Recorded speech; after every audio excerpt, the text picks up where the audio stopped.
कहना चाहते हैं? देखिए, देश में दो तरह की व्यवस्था है।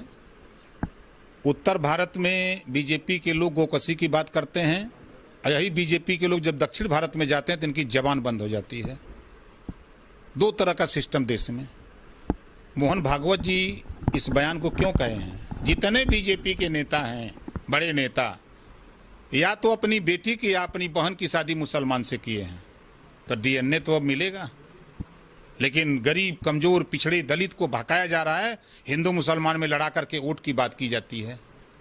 ये बात अब आम जनता समझ गई है, अब इनके बहकावे में आने वाली नहीं है। अब इस नाते ये अब हिंदू मुसलमान को एक करके वोट लेने के चक्कर में है। आप ही की भागीदारी संकल्प मोर्चा के ओवैसी जी ने कहा है कि जो आरएसएस के प्रमुख मोहन भागवत के बयान पर कि इस तरह की सोच जो है वो हिंदुत्व में गोडसे की चीज को दर्शाती है, हिंसा हो, हत्या हो, चाहे बुजदिली हो। तो इस पे मोहन भागवत के बयान पे उन्होंने ये कहा है। उन्होंने जो कहा सही कहा है। फिर मैं कह रहा हूं, दक्षिण भारत और उत्तर भारत, वहाँ यहाँ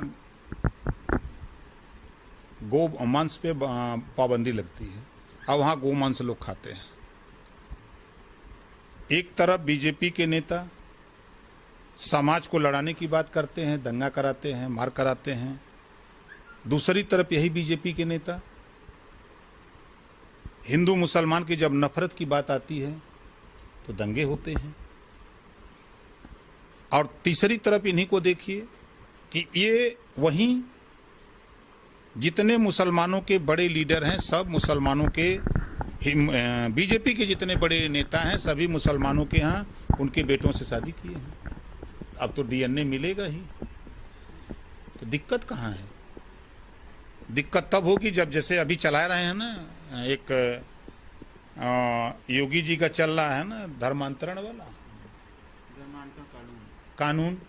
क्या ये कानून प्रवीण तोगड़िया को लागू होगा? मुरली मनोहर जोशी को लागू होगा? आडवाणी को लागू होगा? कि खाली धरातल पे ही चिल्लाएंगे?